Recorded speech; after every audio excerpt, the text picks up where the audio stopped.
In the summer of 1972, a sickness ran through the families camped along our river, and it came straight out of the water. I was a boy of 12 years old. I watched grown men and strong women and small children laid flat by it, burning up and hollowed out. And I watched my grandfather, Joseph Bearheart, move from tent to tent and from vessel to vessel, showing frightened people how to make that same river water safe, the old way, with his own 2 hands. He kept our family and better than a dozen others alive that summer. The ones who listened to him lived. Some of the ones who did not, I never saw again. That is the hardest lesson I have ever learned about water, and I learned it at 12 years old, standing at my grandfather's elbow. And here is the thing my grandfather knew that nearly everyone alive today has forgotten. The most dangerous water you will ever drink is the water that looks perfectly clean. The thing in water that kills you is invisible. It carries no color, no smell, and no taste. Clear water and deadly water can sit in the very same cup and look exactly alike. Every year, more people than you would ever guess are laid low or killed outright by water that looked just fine going down. Not in some far-off land. Here, in towns with pipes and power, the very moment those pipes fail. So when the taps run dry, when the storm comes and the store water is gone, when the only thing left is the river running brown behind your house, you had better know what my grandfather knew. Tonight I am going to give you 5 ways the old ones made foul water safe, everyone drawn from this land, needing no store, no filter you have to buy, and no power at all. 5 ways, counted down from the last to the first. But before we begin, hear this, because it is the very heart of the whole matter. Making water clear is not the same as making water safe. Most of what I show you tonight makes water clean to look at. Only one of these 5 truly kills the invisible death inside it. And at number 2, I will make certain you know which. And number 1 is a wonder I can still hardly believe myself. An old knowing that men of science in our own time carried into a laboratory and proved true with their own hands. Stay with me all the way to the end, because on the day the taps run dry, this is the knowing that keeps you breathing. If no one ever taught you this, that was no accident. Subscribe and stay with me, and by the end, you will understand exactly who profits from you never learning it. My name is Samuel Bearheart. I am Cree. My people drank from this land for 1,000 years before there was ever a pipe or a plastic bottle, and they did not sicken and die by the river because they carried this knowing. And my people know better than most what it is to be handed a water you cannot trust, to be told a system will keep you safe, and then watch that system fail. The only water that never fails you is the water you can make safe yourself. Every method I am about to show you costs nothing but your own 2 hands and what the land already gives you freely. Let us count them down from the last to the first. Number 5, let it settle. This is the humblest thing on the whole list, and it is the very first thing the old ones always did. When you draw water from a muddy river or a churned-up pond, you never use it as it is. You pour it into a vessel and you let it stand, still and untouched, through the night. And while it rests, everything heavy in it, the mud, the grit, the churned-up filth, sinks slowly down to the bottom. In the morning, you do not stir it. You pour the clear water gently off the top into a second clean vessel with a slow and steady hand so as not to lift the muck back up into the water you waited all night to clear. It is simple, and it is real, and it makes the water far kinder to every method that follows. But hear me now and hear me well, because this is the lesson that carries through every single thing I tell you tonight. Letting it settle takes out only what your eye can see. The invisible death is still in that clear water, in every last drop of it. This is not where you stop. This is only where you begin. Settling only readies the water for what comes next, because the earth itself can do far more for you than a still jar ever could. Number 4, the seep-well. This one is old, and it is clever, and most people alive today have never once heard of it.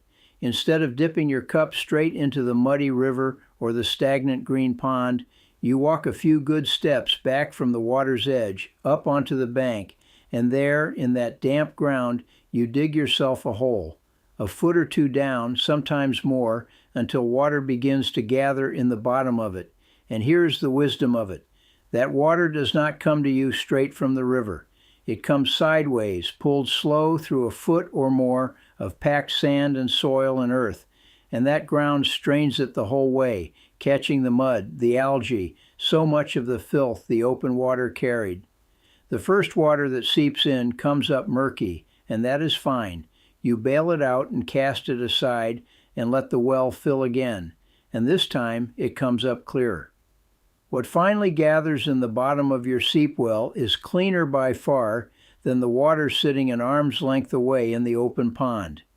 The old ones understood a truth this modern world has plain forgotten, that the earth is itself a great filter and has been quietly cleaning the water of this land since long before any of us drew breath. But the ground is not perfect, and some of the invisible death slips through it still, so we take the next step, and we build a filter of our own, finer than the plain earth, with our own two hands. If this is already showing you how little you were ever truly taught about staying alive, do two things for me. Subscribe, because there is no other place left teaching this the old way. And tell me down in the comments, if the taps ran dry in your town tomorrow morning, how many days of water do you honestly have in your home? Be honest with yourself. I am reading everyone. Number 3, the birch-bark filter. Now we build something real. My people made fine vessels out of birch bark, and a deep cone of birch bark is the perfect shape for what we are about to do. You pack that cone in careful layers, and the order matters. At the very bottom, at the narrow point, clean grass or soft moss. On top of that, a good bed of sand, the finer the better. And on top of the sand, the true heart of the whole thing, a thick bed of charcoal, the black char you rake cold from the edge of your own fire and crush down small in your hands.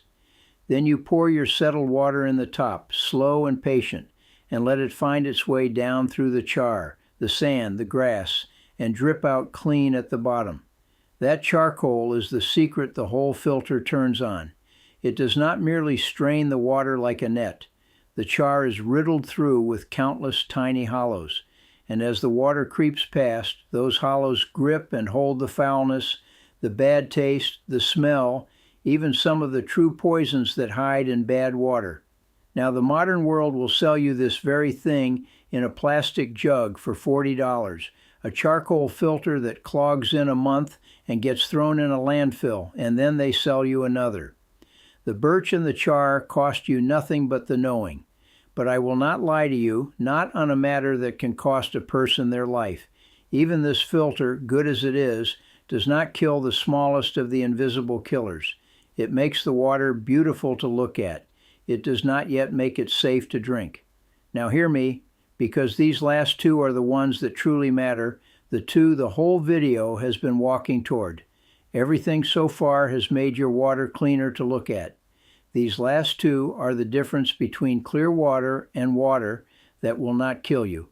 If you have come this far with me, you are the kind of person who truly means to be ready when the hard day arrives. So subscribe if you have not yet. Press that like so this reaches the next family who will need it when their own taps run dry. And send this to one person you love who believes a case of store water in the closet is a plan for survival. Number 2, the hot stone boil. Listen closely to me now, because if you carry away only one single thing from everything I tell you tonight, let it be this one. Boiling water is the one thing on all of God's earth that kills every bit of it, every invisible living thing the filters leave behind, the bacteria, the tiny crawling beasts, the sickness that carries no color and no smell. The filters make water clear. Boiling makes water safe. There is a difference between those two words, and the difference is your very life. Now my people did this long before there was ever a metal pot to hang over a flame, and here is exactly how. You cannot set a birch-bark vessel or a hide bag straight onto the fire. It would burn clean through in a moment. So instead of taking the water to the fire, you bring the fire to the water. You bury good round stones down in the hot coals and leave them until they are near to glowing. Then, with a pair of green sticks for tongs, you lift those searing stones one at a time and drop them down into your vessel of water. Each stone hisses and roars as it goes under, and all the heat trapped inside it pours out into the water. And stone after stone after stone, you drive that water up to a hard, rolling boil. You do not merely bring it to a steam and call it done. You let it truly boil, hard bubbles climbing up from the bottom, and hold it there long enough to be certain the heat has reached every last drop and every hidden living thing inside it. And when it has boiled hard and then cooled, it is safe. Not just clear, safe. This is the method that has saved more lives across all the long history of my people than any other thing I could name. But there will surely come a day when you cannot make a fire, when the wood is soaked clean through, or the wind will not let a flame stand up. And for that day, the old ones had an answer so strange that when I first heard it proven true, I could scarcely believe my own ears. Number 1, the living branch, the water filter that grows on the tree. This is the one that science itself came back for in our own time and proved with their own hands under glass. You take a fresh, green, living branch of the right wood, a length of pine, or a piece of green grapevine, and you strip the bark clean away from it. Now you must know your wood, for this is exactly where the careless hurt themselves. Not every vine is a friend to you. In many woods there climbs poison ivy in the shape of a vine, and poison oak, and others that carry their own sickness, and those you never cut and never use. The old ones knew every plant on their land by name and by nature, which gave life and which quietly took it. So learn the pine, learn the true grapevine, and leave what you do not know well enough alone. Then you fit that bare, wet, living wood tight into the neck of a vessel, or bind it into a tube, so that no water can sneak around the sides but must pass through the wood itself.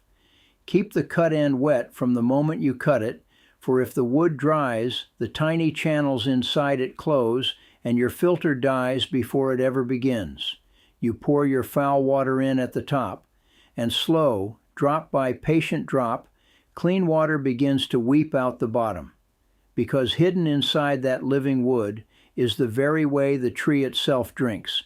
Countless tiny gates the tree uses to pull water up from its deep roots clear to its highest leaf, and those gates are so impossibly fine that when the dirty water is pushed through them, the invisible life inside it, the very bacteria that would lay you flat, cannot fit through.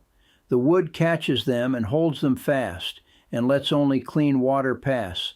My people knew that certain woods cleaned the water, and not long ago, men of science at a great university took that old knowing into a laboratory, poured water crawling with living sickness through nothing but a plain piece of sapwood, and tested with care what came out the far side. The bacteria were gone, not fewer, gone undetectable.